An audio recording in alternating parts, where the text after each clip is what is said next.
नमस्कार, जोहर झारखंड देख रहे हैं आप और मैं हूं आप सबके साथ सोनाली सिंह।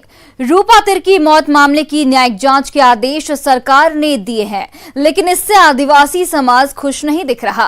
रांची में बिरसा मुंडा की समाधि स्थल पर आदिवासी छात्र संगठन के छात्रों ने रूपा तिर्की मामले की जांच सीबीआई से कराने की मांग की। समाधि स्थल पर पहुंचे सैकड़ों छात्र हाथ में तख्ती पर लिखे जस्टिस फॉर रूपा के नारे लगा रहे थे। आदिवासी छात्र संगठन ने आरोप लगाया कि हेमंत सोरेन की सरकार रूपा तिर्की मामले में लीपापोती कर रही है। उन्होंने न्यायिक जांच की जगह सीबीआई से जांच कराने की मांग की है।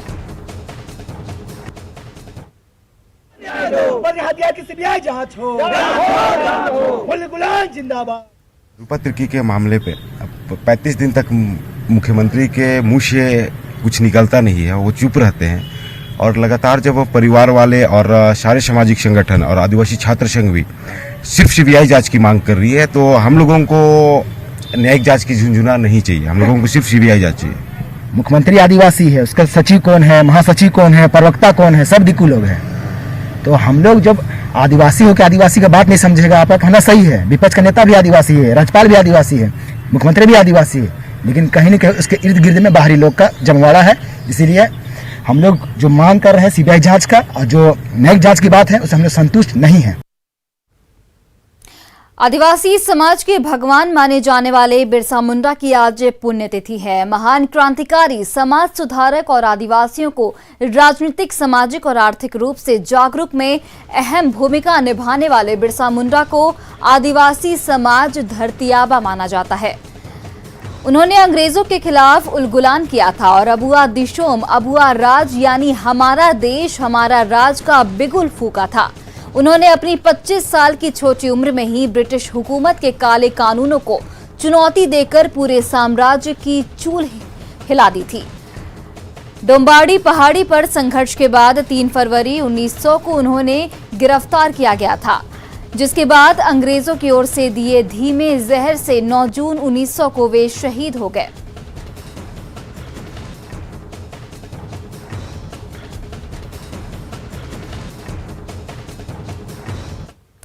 भगवान बिरसा मुंडा की जन्मस्थली खूंटी के उलीहातू गांव में उनके वंशजों ने पुण्यतिथि पर श्रद्धांजलि सभा का आयोजन किया। हालांकि इसमें न तो कोई नेता पहुंचा और न ही सरकार का कोई प्रतिनिधि। इससे धरती आबा के वंशजों में नाराजगी भी देखी गई। उलीहातू गांव में परिजनों से बात की संवाददाता अविनाश कुमार ने। ये बताने की जरूरत नहीं कि उलीहातू बिरसा मुंडा की जन्मस्थली है। अंदर शहादत दिवस को लेकर जो रीति रिवाज है, जो परंपरा है, उसके मुताबिक पूजा अर्चना चल रही है। हर बार इस कैंपस के अंदर राजनीतिक दलों का, नेताओं का, मुख्यमंत्री से लेकर बड़े बड़े अधिकारियों का जमावड़ा लगता है, लेकिन इस बार कुछ भी नहीं देखने को मिल रहा है। हर तरफ आपको सन्नाटा ही दिखेगा। जो परिवार के लोग हैं, जो गांव के लोग हैं, वही आज भगवान बिरसा मुंडा को याद करते हुए आज उन्हें नमन कर रहे हैं। और उन्होंने जो संदेश दिया, उस संदेश पर कैसे आगे बढ़ना है, कैसे कदम बढ़ाना है, कैसे समाज को आगे ले जाना है, इसका एक संकल्प भी ले रहे हैं। क्या क्या आज किए बताइए, कोई आया कि नहीं? आज भगवान बिरसा मुंडा का पुण्यतिथि है।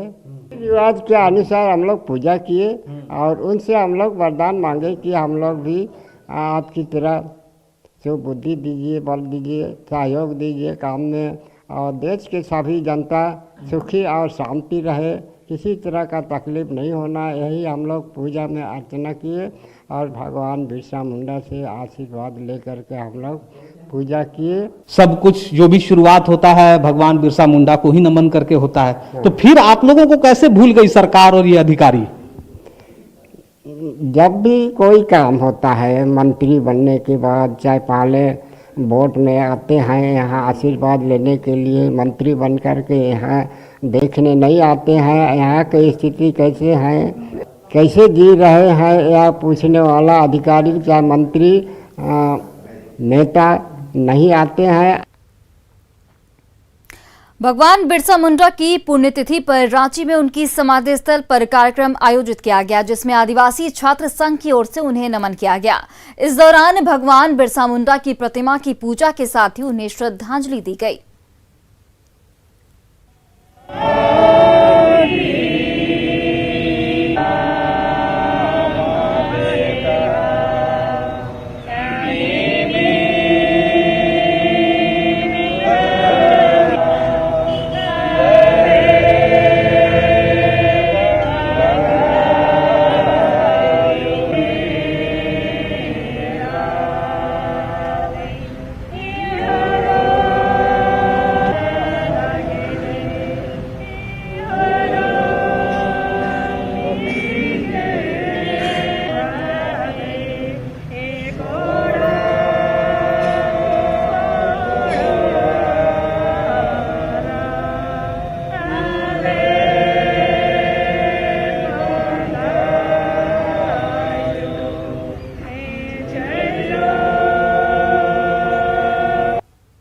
चतरा में ब्राउन शुगर तस्करों के खिलाफ पुलिस को बड़ी सफलता मिली है। पुलिस ने 5 जून को बूची दाढ़ी रानी बगीचा इलाके में फायरिंग और ब्राउन शुगर लूट मामले का खुलासा कर दिया है। पुलिस ने मामले में शामिल 3 आरोपियों को गिरफ्तार कर लिया है। वहीं लूटी गई करीब 10 लाख रुपए की 350 ग्राम तैयार ब्राउन शुगर भी बरामद किया गया है। वहीं इस लूटकांड और फायरिंग में शामिल दूसरे आरोपियों की तलाश में छापेमारी फिलहाल चल रही है। के दौरान में जो 3 मुख्य अभियुक्त हैं वो गिरफ्तार किए गए हैं, जिसमें से चंदन कुमार वर्मा, ऋतिक कुमार और पप्पू कुमार, ये तीनों थाना सदर जिला चतरा के रहने वाले हैं और ये लूटपाट और फायरिंग की घटना में ये लोग शामिल थे। इनके निशानदेही पे हम लोगों ने लगभग 350 ग्राम ब्राउन शुगर को झुमड़ा मोहल्ला के पास से हम लोगों ने रिकवर किया है। ऋतिक का घर है वहाँ, ऋतिक के घर के बगल में उसने छिपा कर रखा था, उसके निशानदेही पे हम लोगों ने रिकवर किया है। साथ ही इसमें जो अन्य अभियुक्त हैं, करीब लगभग इसमें 6-7 लोग और अभी हैं जो आगे हैं, फिरार चल रहे हैं। हमारी टीम अभी रेड कर रही है लगातार, जल्दी वो भी पुलिस की कस्टडी में होंगे। और अब बात झारखंड में कोरोना अपडेट की। झारखंड में कोरोना की धीमी रफ्तार के बाद एक बार फिर संक्रमण बढ़ता दिख रहा है। राज्य में 2 दिनों बाद कोरोना संक्रमितों का आंकड़ा 500 के पार पहुंच गया है। कल राज्य में 603 नए पॉजिटिव केस मिले थे। वहीं 803 लोगों ने कोरोना को मात भी दी, जो कि एक अच्छी खबर है। इसी के साथ झारखंड में कल 13 लोगों की मौत हुई है, जिसमें राजधानी रांची से 5 संक्रमितों ने दम तोड़ दिया। कल रांची में 29 नए कोरोना संक्रमित मरीज मिले हैं। इसी के साथ राज्य में कोरोना के कुल एक्टिव केस की संख्या 5099 तक पहुंच गई है। वहीं झारखंड का रिकवरी रेट 97.02% तक पहुंच गया है, जो कि एक राहत भरी खबर है। देखिए, कोरोना की रफ्तार भले ही फिर से बढ़ रही हो, लेकिन रिकवरी रेट 97.02% है, जो कि एक राहत भरी खबर है।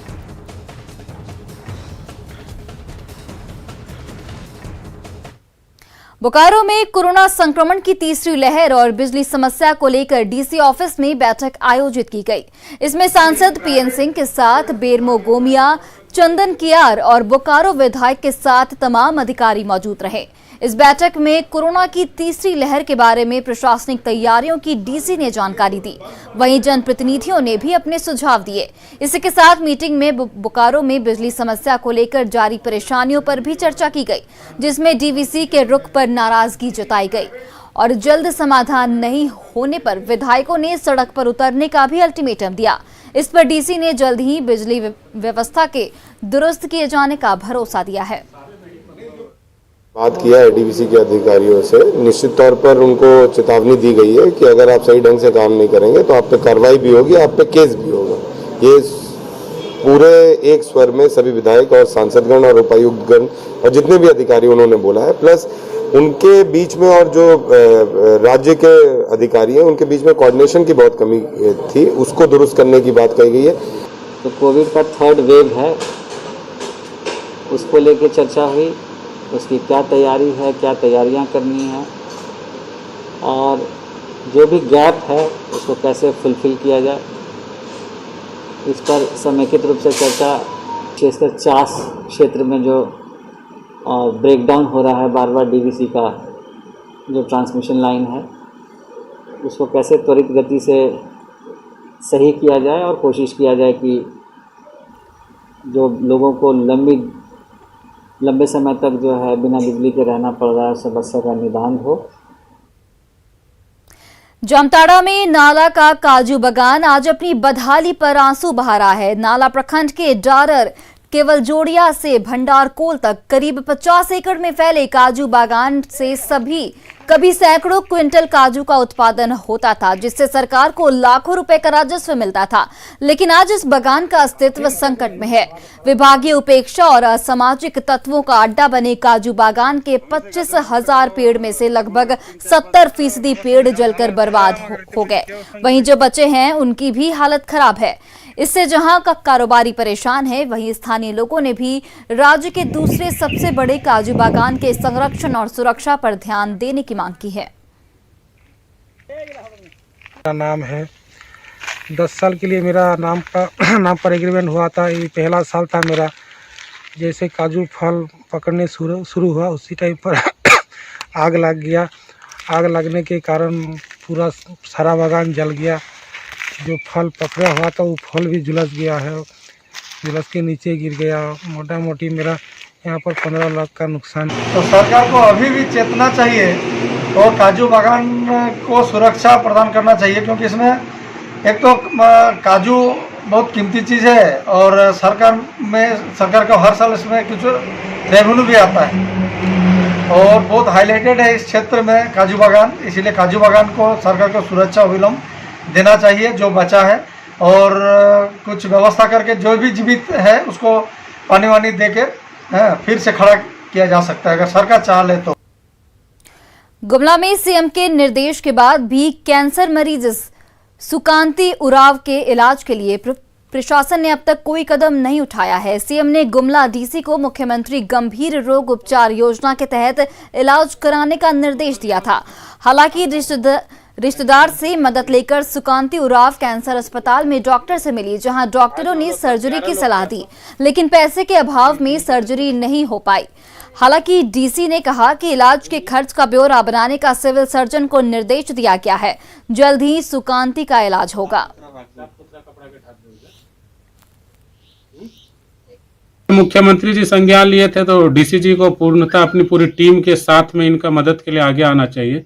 लेकिन प्रशासन जिस शिथिलता के साथ इनकी समस्याओं को पूरी तरीके से इग्नोर करके रख दिए हैं, वो निश्चित ही प्रशासन को हम लोग ये कहना चाहेंगे कि ये माननीय मुख्यमंत्री का जब निर्देश को आप लोग प्रशासनिक पदाधिकारी जो पूरी तरीके से इन सभी समस्याओं को ध्यान आकर्षण नहीं देते हुए पूरी तरीके से ढुलमुल हैं, तो निश्चित ही इसका ध्यान दिया जाए। सिविल सर्जन उनसे बात भी किए हैं और वो अपना एस्टिमेट किसी कैंसर हॉस्पिटल से, जैसा पता चल रहा है कि उनको कैंसर है, किसी हॉस्पिटल से एस्टिमेट यहाँ पर बना के दे देंगे और एक कमेटी यहाँ जिला स्तरीय हम लोग उसको जरूर अप्रूव तुरंत करके स्टेट में उसको भेज देंगे ताकि उनको राशि मिल जाए और तुरंत वो इलाज स्टार्ट करें।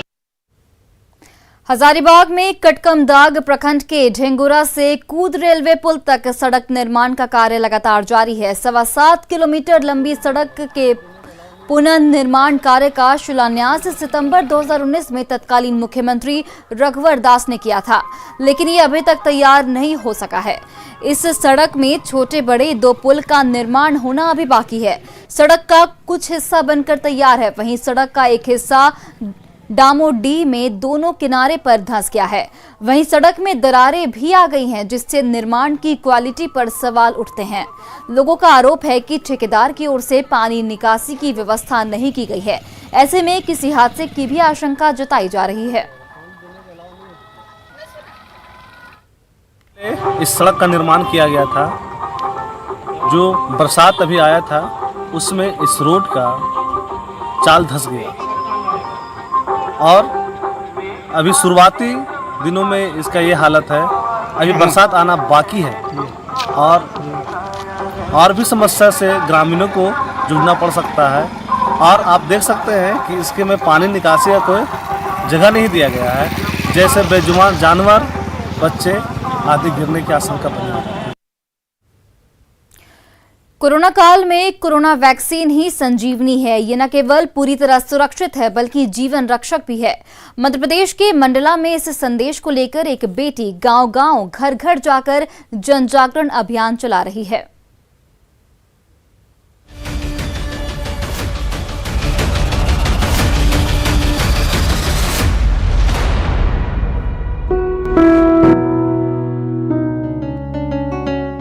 कोरोना टीका है जरूरी, गांव-गांव, घर-घर ये संदेश। टीका है संजीवनी, लगवाया क्या? मध्य प्रदेश के मंडला में नैनपुर की रहने वाली वंदना टेकाम की दिनचर्या में कोरोना टीका अभियान शामिल हो गया है। वो रोज घर से निकलती हैं और गांव-गांव, घर-घर जाकर लोगों से टीके को लेकर जानकारी लेती हैं। जिन ग्रामीणों को टीके को लेकर कोई शंका होती है तो वो उन्हीं की भाषा शैली में उसका समाधान भी करती हैं, जिससे लोग टीकाकरण के लिए प्रोत्साहित होते हैं। टीका को लेकर ये भ्रम है कि भाई टीका लगाने से लोग मर रहे हैं, तो ये इस भ्रम को दूर किया जाए और टीकाकरण के प्रति एक जागरूकता आए गाँव वालों में और टीकाकरण केंद्र तक पहुँचकर वो स्वयं टीका लगवाएं। देश भर में कोरोना टीकाकरण अभियान रफ्तार से चल रहा है। ज्यादा से ज्यादा लोग टीका लें, इसके लिए जरूरी है कि उन्हें टीके के बारे में सही और सटीक जानकारी मिले। वंदना टेकाम का मकसद नेटवर्क 18 के संजीवनी अभियान की तरह ज्यादा से ज्यादा लोगों के टीकाकरण को सुनिश्चित करना है। तो जब तक हम गांव में ये जागरूकता नहीं फैलाएंगे तब तक हम जिले को भी सुरक्षित नहीं रख पाएंगे। पहले हमारा गांव सुरक्षित होना चाहिए, फिर जिला सुरक्षित होगा, उसके बाद ही प्रदेश को सुरक्षित रख सकते हैं। कोरोना टीका लगवाने से व्यक्ति की कार्यकुशलता और कार्यदक्षता पर किसी तरह का दुष्प्रभाव नहीं पड़ता है। अब तक 23 करोड़ से ज्यादा कोरोना टीके दिए जा चुके हैं। कोरोना महामारी की रोकथाम के लिए टीका ही सबसे अचूक और कारगर उपाय है। Bureau report, news 18 network.